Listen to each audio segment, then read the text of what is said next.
ഏവർക്കും നമസ്കാരം. ശുഭകരമാകട്ടെ, ഈ ദിനം സന്തോഷകരമാവട്ടെ, സൗഖ്യകരമാകട്ടെ.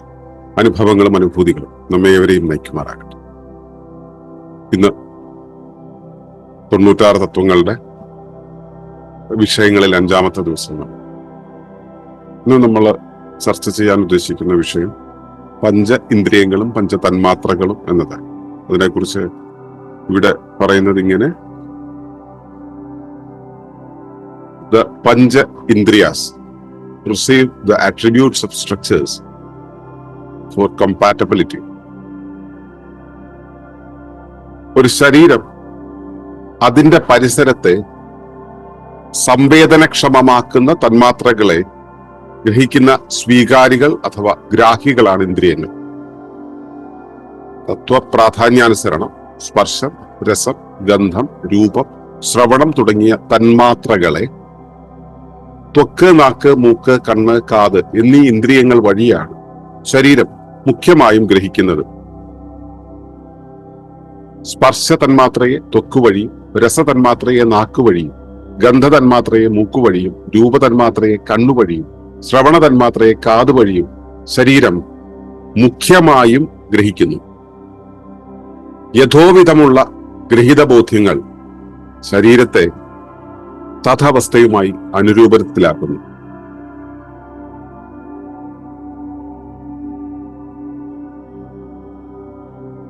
ഇതാണ് പഞ്ചേന്ദ്രിയങ്ങളെക്കുറിച്ചും പഞ്ചതന്മാത്രകളെക്കുറിച്ചും നമുക്ക് ഇവിടെ പറയാനുള്ളത്. നമുക്കറിയാം, ഇന്ദ്രിയങ്ങൾ എന്ന് പറയുന്നത് ഏതൊരു വ്യവസ്ഥയുടെയും ഉപരിവ്യവസ്ഥയുമായും ആന്തരിക വ്യവസ്ഥയുമായും സഹവ്യവസ്ഥയുമായും ഉള്ള പൊരുത്തമാകലിന്റെ പ്രാഥമിക പാളിയാണ്. അത് ഞാൻ എന്റെ മുൻപിലുള്ള ഒന്നുമായി ഇടപെടുന്നുണ്ടെങ്കിൽ ആ ഇടപെടലിനുള്ള വഴികൾ എന്താണ് എന്ന് ഞാൻ ഗ്രഹിക്കുന്നത് എന്റെ ഇന്ദ്രിയങ്ങളിലൂടെയാണ്. എന്റെ ഇടപെടൽ നടക്കുന്ന ഉപകരണങ്ങളാണ് ഇന്ദ്രിയങ്ങൾ. ഞാൻ അകത്തേക്ക് എടുക്കുന്നതിനെ ജ്ഞാനേന്ദ്രിയം എന്ന് പറയും, പുറത്തേക്ക് എടുക്കുന്നതിനെ, പുറത്തേക്ക് നൽകുന്നതിനെ കർമ്മേന്ദ്രിയം എന്ന് പറയും. അപ്പൊ ഇന്ദ്രിയം എന്ന് പറയുന്നത് എന്റെ ഉപരിവ്യവസ്ഥയും ഞാനും തമ്മിൽ, എന്റെ ആന്തരിക വ്യവസ്ഥയും ഞാനും തമ്മിൽ ഇടപെടൽ നടക്കുന്ന സമയത്ത് ആ ഇടപെടലിന് പാളിയാകുന്ന ഈ ബുഷ് എന്നൊക്കെ പറയില്ലേ, നെട്ടും ബോൾട്ടോട്ട് മുറുക്കും അതിനിടയിൽ ബുഷ് വരുമല്ലോ, അതുപോലെ ബുഷ് പോലെ വർത്തിക്കുന്ന ഒന്നാണ്. അതുവഴിയാണ് നമ്മൾക്കിടയിലുള്ള ഞാനും ബാഹ്യവ്യവസ്ഥയും ഞാനും ആന്തരിക വ്യവസ്ഥയും തമ്മിലുള്ള സംവേദനം നടക്കുന്നത്. അപ്പൊ ഈ സംവേദനം എന്ന് പറയുന്ന ആ ഒരു പ്രക്രിയ വഴിയാണ് ഞാൻ എങ്ങനെ അതുമായി അനുരൂപനത്തിലാകണം എന്ന ബോധ്യം എന്നിലുണ്ടാവുക. ഞാൻ എന്റെ പരിസരത്തോട് അനുരൂപപ്പെട്ട് സമീകരിക്കപ്പെടുമ്പോഴാണല്ലോ എന്റെ ജീവിതം സാർത്ഥകമാവുക. അപ്പൊ ഈ സമീകരണം എന്നുള്ള പ്രക്രിയയ്ക്ക് വേണ്ടിയുള്ള നിരന്തര യാത്രയാണ് ജീവിതം. അപ്പൊ സമീകരണം നടക്കണമെങ്കിൽ ഈ അനുരൂപനം എവിടെ സംഭവിക്കണം, എത്ര സംഭവിക്കണം എന്നത് നമുക്ക് ബോധ്യമാകണം. അങ്ങനെ ബോധ്യമാകണമെങ്കിൽ ഞാൻ മറ്റൊന്നിനോട് എത്ര പൊരുത്തപ്പെടണം, എങ്ങനെ പൊരുത്തപ്പെടണം എന്ന അളവ് എനിക്ക് കിട്ടണമെങ്കിൽ അത് എന്താണ്, ഏത് രൂപത്തിലാണ് എന്നത് എനിക്ക് മനസ്സിലാകണം. അപ്പോ അതിലെ പല മാനങ്ങൾ ഉണ്ടാവും. ഞാനിപ്പോ ഒരു കല്ലുമായി അനുരൂപപ്പെടണമെന്നിരിക്കട്ടെ, കല്ലിന് പല മാനങ്ങൾ ഉണ്ടാവും. അപ്പോ അതിൽ ലീനമായിരിക്കുന്ന അതിന്റെ ഓരോ തരം മാനങ്ങളെ അല്ലെങ്കിൽ മാത്രകളെ, തന്മാത്രകളെ എന്തെന്ന് ഗ്രഹിക്കുന്ന എന്നിലെ സ്വീകാരികളാണ് ഈ ഇന്ദ്രിയങ്ങൾ എന്ന് പറയുന്നത്. ഒന്നിലും അടങ്ങിയിട്ടുള്ള നമുക്കറിയാം അതിന്റെ സ്പേഷ്യോ ടെമ്പറൽ ആട്രിബ്യൂട്ട്സിനെ കുറിച്ചാണ്. ഏതൊരു വസ്തുവിനും അതിന്റെ സ്പേഷ്യോ ടെമ്പറൽ ആട്രിബ്യൂട്ട്സ്, സ്ഥലകാല മാനങ്ങളുണ്ട്. അപ്പൊ ഈ സ്ഥലകാല മാനങ്ങൾ എന്ന് പറയുമ്പോൾ നമ്മൾ ഒളിമ്പസിന്റെ രീതിയിൽ പറയുമ്പോൾ സ്ഥലം, കാലം, രൂപം, ഭാവം എന്ന് പറയുന്നവയാണ്.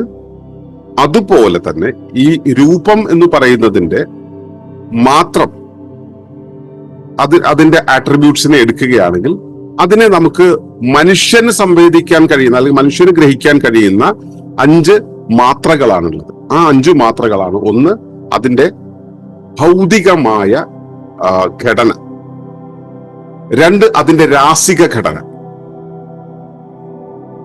ആ രാസിക ഘടനയിൽ തന്നെ അതിന്റെ വിദൂരസ്ഥമായ കാര്യങ്ങളുമായിട്ട് ഇടപെടുന്ന, വായുവുമായിട്ട് അല്ലെങ്കിൽ വാതകങ്ങളുമായിട്ട് ഇടപെടുന്ന ഘടന.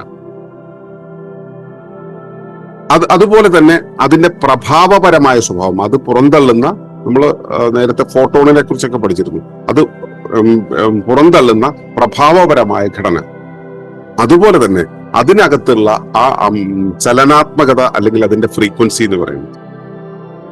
ഇത്തരം കാര്യങ്ങളെ ആണ് നമ്മൾ തന്മാത്രകൾ എന്ന് പറയുന്നത്, ഓരോന്നിന്റെയും മാത്രകൾ എന്ന് പറയുന്നത്. അതായത് സ്പേഷ്യൽ ടെമ്പറൽ ആട്രിബ്യൂട്ട്സിന്റെ രൂപം എന്ന് പറയുന്ന ആ ഒരു സംവിധാനത്തിന്റെ ഘടകങ്ങളാണ് ഈ സ്പർശം, രസം, ഗന്ധം, രൂപം, ശ്രവണം എന്ന് പറയുന്ന 5 അത് ഭൗതിക രൂപം, അതിന്റെ രാസിക രൂപം, അതിന്റെ പ്രവർത്തന രൂപം, അതുപോലെ തന്നെ അതിന്റെ പ്രഭാവ രൂപം, അതിന്റെ ചലന രൂപം. ഇത്രയും രൂപങ്ങൾ, അവയെ തന്മാത്രകൾ എന്ന് പറയും. ഈ തന്മാത്രകളെ നമ്മൾ അറിയുന്നത് അതുമായി അഭിമുഖമാകുമ്പോഴാണ്. എന്റെ ത്വക്ക്, എന്റെ ശരീരത്തിന്റെ ത്വക്ക് അതുമായി സ്പർശത്തിലാകുന്ന സമയത്ത് എനിക്ക് അതിന്റെ ഭൗതിക ഘടനയെ കുറിച്ചുള്ള പ്രാഥമിക രൂപം കിട്ടും. എങ്ങനെയാണെങ്കിൽ എന്റെ തത്വം എന്ന് വെച്ചാൽ ഞാൻ ഭൂമിതത്വം, ജലതത്വം, ആകാശതത്വം, വായുതത്വം, അഗ്നിതത്വം, ആകാശതത്വം എന്നുള്ള ഏതെങ്കിലും തത്വങ്ങളുടെ സ്വാധീനത്തിലുള്ള ഒരു ജീവിയാണല്ലോ. അപ്പൊ ഈ തത്വത്തിനനുസരിച്ച് എന്നിൽ ഏറ്റക്കുറച്ചിലുകൾ ഉണ്ടാവും. എന്നിലുള്ളതായിരിക്കില്ല നിങ്ങളിൽ ഉണ്ടാവും. നിങ്ങളിലും എന്നിലും ഒരുപാട് വ്യത്യാസങ്ങൾ ഉണ്ടായിരിക്കും. അപ്പോ ഈ തത്വത്തിനനുസരിച്ചായിരിക്കും ഞാൻ ഇതിന്റെ ഗ്രഹിക്കുക. എന്നിൽ ഭൂമിതത്വമാണ് കൂടുതലുള്ളതെങ്കിൽ എനിക്ക് സ്പർശന സ്വഭാവം അല്ലെങ്കിൽ സ്പർശനത്തിലൂടെ കാര്യങ്ങൾ അറിയാനുള്ള ഗ്രാഹ്യത കൂടുതലായിരിക്കും. അപ്പോ എന്റെ ത്വക്ക് അതിനനുസരിച്ച് പ്രവർത്തിക്കും. അപ്പോ എന്നിലെ ത്വക്ക് രാസിക സ്വഭാവമാണെങ്കിൽ ഇപ്പൊ നാക്ക് രസമാണ് അറിയുക. ആ വസ്തുവിന്റെ, കല്ലിന്റെ രസം എന്താണ് ഞാൻ നക്കി നോക്കുമ്പോൾ എനിക്ക് മനസ്സിലാവും എന്താണെന്ന്. ഗന്ധം എന്നുള്ളത് മറ്റൊരു തരം ജീവിയുടെ അല്ലെങ്കിൽ മറ്റൊരു തരം ജൈവ സ്വഭാവമാണ്, ജൈവ ഗ്രാഹ്യതയാണ് അതിന്റെ ഗന്ധം എന്നുള്ളത്. അത് ചലിക്കുന്ന, അത് വായുവുമായിട്ട് ഇന്ററാക്ട് ചെയ്യുന്ന, അതിന്റെ രാസിക രൂപം മാത്രമല്ല, അത് ഭൗതികമായി പരിസരത്തോട് ഇന്ററാക്ട് ചെയ്യുന്ന രീതി എന്താണെന്നുള്ളത് എന്റെ മൂക്കിലൂടെ എനിക്ക് അതിനെ ഗ്രഹിക്കാൻ കഴിയും. അതിന്റെ ഗന്ധത്തെ ഗ്രഹിക്കാൻ കഴിയും. അത് എന്താണ് അതിന്റെ പരിസരത്തേക്ക് പുറന്തള്ളുന്നത്, ഏതു രൂപത്തിലാണ് എന്നുള്ളതാണ് അതിന്റെ പ്രഭാവപരമായ സ്വഭാവം അല്ലെങ്കിൽ അതിന്റെ പ്രകാശപരമായ സ്വഭാവം. പ്രകാശം തട്ടി പ്രതിഫലിക്കുമ്പോൾ അത് എന്നിൽ ഉളവാക്കുന്ന ഒരു ചിത്രം. അടുത്തതാണ് അത് പുറന്തള്ളുന്ന ചലനാത്മകത, ഫ്രീക്വൻസി, വൈബ്രേഷൻ എന്ന് പറയുന്നത്. ആ വൈബ്രേഷൻ ഏത് രൂപത്തിലാണെന്നുള്ളത് എന്റെ കാത് കൊണ്ട് മനസ്സിലാക്കാം. ഇത് ഗ്രഹിക്കുന്ന ആളുടെ ശേഷിക്കനുസരിച്ച് വ്യത്യാസപ്പെടും. ഒരു കാര്യം കൃത്യമായിട്ട് മനസ്സിലാക്കുക, എല്ലാവർക്കും ഒരുപോലെ ഗ്രഹിക്കാൻ കഴിയില്ല. ഓരോരുത്തരിലും ആ ഗ്രാഹ്യശേഷി വ്യത്യസ്തമായിരിക്കും. അപ്പോൾ ഈ ഗ്രാഹ്യശേഷി തീരുമാനിക്കുന്നത് ഓരോ വ്യക്തിയിലുമുള്ള തത്വങ്ങൾക്കനുസരിച്ചായിരിക്കും. 2, ഈ ത്വക്ക് വഴി മാത്രമാണ് അതിന്റെ ഘടനയെ മനസ്സിലാക്കുക എന്ന് പറയാൻ കഴിയില്ല. രൂപം അല്ലെങ്കിൽ നമ്മൾ ആ ദൃശ്യഭാവത്തിൽ നിന്നും നമ്മൾ അതിന്റെ രൂപത്തെ മനസ്സിലാക്കുന്നുണ്ട്.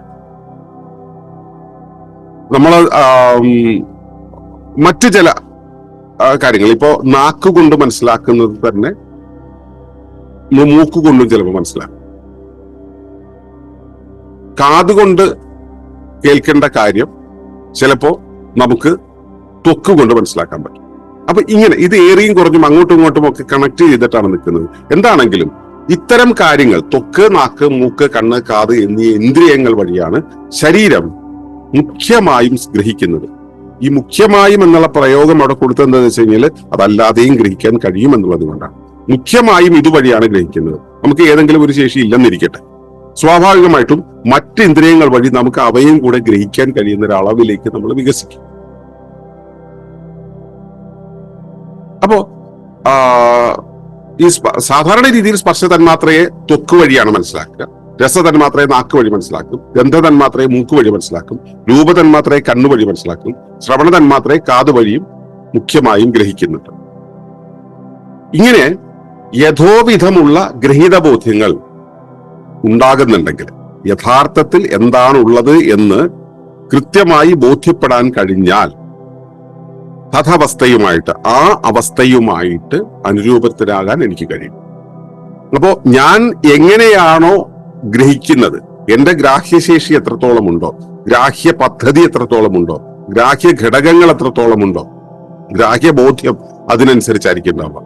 അതിനനുസരിച്ചായിരിക്കും എനിക്ക് തഥാവസ്ഥയുമായിട്ട് അനുരൂപണത്തിലാകാൻ കഴിയുക. അത് മാത്രമല്ല കേട്ടോ, ഇനിയുമുണ്ട് ഘടകങ്ങൾ. അതായത് ഇപ്പൊ ഞാൻ ഇതെല്ലാം ഗ്രഹിച്ചിട്ട് എന്താ കാര്യം? ഇപ്പൊ യുക്തി കൂടുതലുള്ള ഒരാളെ സംബന്ധിച്ചോളം ഇതെല്ലാം ഗ്രഹിക്കാൻ ഒരു പക്ഷേ പറ്റിയെന്ന് വരും.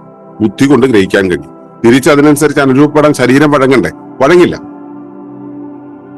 ബോധം കൂടുതലുള്ള ഒരാൾ, അയാൾക്ക് ഈ കാര്യങ്ങളെല്ലാം ശരീരം കൊണ്ട് ഗ്രഹിക്കാൻ കഴിയും. പക്ഷെ അയാൾക്ക് ബുദ്ധി കൊണ്ട് അത് ഗ്രഹിക്കാൻ കഴിയില്ല. അപ്പോ നമ്മൾ ഒളിമ്പസിന്റെ താളയിറ്റി രാജിക്ക് അനുസരിച്ചുള്ള അല്ലെങ്കിൽ റിതം സ്പെക്ട്രം അനുസരിച്ച് ഉള്ള ഒരു സമീപനം നടത്തുമ്പോൾ വളരെ കൃത്യമായിട്ട് മനസ്സിലാവും എല്ലാവർക്കും എല്ലാം ബോധ്യമാവില്ല എന്ന കാര്യം. അപ്പോ ഇന്ദ്രിയങ്ങൾ എന്ന് പറയുന്നത് മുന്നിലുള്ള ഒരു വസ്തുവിനെ, നമ്മുടെ പരിസരത്തുള്ള ഒരു വസ്തുവിനെ അല്ലെങ്കിൽ ഒരു വ്യവസ്ഥയെ ബോധ്യപ്പെടാൻ വേണ്ടിയുള്ള ഗ്രാഹിയാണ്. എന്തിനെയാണ് ബോധ്യപ്പെടുന്നത്? ആ മുന്നിലുള്ള വസ്തു ഏത് മാനത്തിലാണ് നിൽക്കുന്നത്, ഏത് രൂപത്തിലാണ് നിൽക്കുന്നത്, എന്താണ് ഇതിന്റെ ധർമ്മം എന്നതാണ് മനസ്സിലാക്കേണ്ടത്. മനസ്സിലാക്കാൻ അതിന്റെ സ്ഥലകാല രൂപങ്ങളെ കുറിച്ച് നമുക്ക് ബോധ്യമുണ്ടാകും. ആ സ്ഥലകാല രൂപങ്ങളില് രൂപം എന്ന് പറയുന്ന ഒന്നിന്റെ ഘടകങ്ങളാണ് മാത്രകൾ എന്ന് പറയുന്നത്. മാത്രകൾ എന്ന് പറയുന്ന അതിൽ ലീനമായിരിക്കുന്ന മാത്രമാണ് തന്മാത്ര എന്ന് പറയുന്നത്. അപ്പോ അതിൽ ലീനമായിരിക്കുന്ന ആ മാത്രകളെ നമുക്ക് ബോധ്യപ്പെടാൻ നമുക്കുള്ള ഗ്രാഹികളാണ് ഇന്ദ്രിയങ്ങൾ എന്ന് പറയുന്നത്.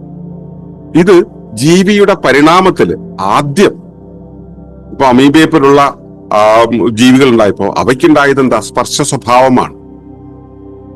പിന്നീട് രസം അനുഭവിക്കാൻ തുടങ്ങി. ഇപ്പൊ ഈ ഒച്ചിനെ പോലുള്ള ജീവികളൊക്കെ രസം അനുഭവിക്കാൻ തുടങ്ങി. കുറച്ചുകൂടെ വികസിത ജീവികൾ, അപ്പൊ സസ്യങ്ങളും ഒക്കെ സ്പർശവും രസവും മാത്രം അനുഭവിക്കുന്നവരാണ്. മാത്രമാണോ എന്ന് ചോദിച്ചാൽ അല്ല. കാരണം ട്രോപ്പിസം എന്നുള്ളൊരവസ്ഥയുണ്ട്. അങ്ങനെയുള്ള വികസിത രൂപങ്ങളും അവയ്ക്കുണ്ടെങ്കിൽ പോലും നമുക്ക് പ്രാഥമികമായിട്ട് ഇങ്ങനെ പറയാം. അങ്ങനെ ജീവിയുടെ പരിണാമത്തിനനുസരിച്ച്, ജീവന്റെ പരിണാമത്തിനനുസരിച്ച് ഇതിലെ ഓരോ കാര്യങ്ങളും വികസിച്ച് ഓരോ ജീവിയിലും ലീനമായിരിക്കും. അപ്പൊ അങ്ങനെയുള്ള ഇന്ദ്രിയങ്ങൾക്കനുസരിച്ചാണ് നമുക്ക് ബോധ്യമുണ്ടാവുക. ആ ബോധ്യത്തിനനുസരിച്ചാണ് നമുക്ക് തിരിച്ചതുമായിട്ട് അനുരൂപപ്പെടാൻ കഴിയുക. ആ അനുരൂപനം വഴിയാണ് നമുക്ക് സമാവസ്ഥയിലെത്താൻ കഴിയുക. ഈ സമാവസ്ഥയിൽ എത്തുക എന്നുള്ളതാണ് ജീവന്റെ മുഖ്യമായ ലക്ഷ്യം. അതിനുവേണ്ടി നമ്മെ സഹായിക്കുന്ന രണ്ട് പദ്ധതികളാണ് തന്മാത്രകളും ഇന്ദ്രിയങ്ങളും. ഞാൻ ഇവയെ ഒരുമിച്ച് പറഞ്ഞു എന്ന് മാത്രം. രണ്ടിലും 5 തത്വങ്ങളുണ്ട്. ഈ 5 തത്വങ്ങളും ചേർത്ത് 10 തത്വങ്ങളാണ് ഇന്ന് പറഞ്ഞത്. അപ്പോ ഈ രൂപത്തിലാണ് നമുക്ക് അനുരൂപത്തിനുള്ള മാർഗം മുൻപിലേക്ക് തെളിയുക. അപ്പോ മനസ്സിലാക്കുക, എല്ലാവർക്കും എല്ലാം ബോധ്യമാകാൻ കഴിയില്ല. എല്ലാ മാത്രകളും എല്ലാവർക്കും കൃത്യമായിട്ട് തെളിയില്ല. ഇനി തെളിഞ്ഞാൽ തന്നെ അതിനനുസരിച്ച് എല്ലാവർക്കും ഒരുപോലെ അനുരൂപപ്പെടാനും കഴിയില്ല. അത് ഓരോരുത്തരും നിൽക്കുന്ന ഇടത്തിനനുസരിച്ചായിരിക്കും, അവരുടെ ശേഷി, ആന്തരിക ശേഷിക്കനുസരിച്ചും ജന്മസിദ്ധ പദ്ധതിക്കനുസരിച്ചുമായിരിക്കും. ഈ ഓർമ്മയിലായിരിക്കാൻ സുസ്ഥിര ജീവന സമൂഹത്തിലെ എല്ലാവർക്കും കഴിയുമാറാകട്ടെ എന്ന് പ്രാർത്ഥിക്കുന്നു. നന്ദി, നമസ്കാരം. ഈ വിഷയം ഇഷ്ടമായെങ്കിൽ ഒന്ന് ലൈക്ക് ചെയ്യുക, കമന്റ് ചെയ്യുക, ഷെയർ ചെയ്യുക. നിങ്ങൾ പ്രകൃതിയെ ഇഷ്ടപ്പെടുന്നുവെങ്കിൽ ഈ ചാനൽ സബ്സ്ക്രൈബ് ചെയ്യുക.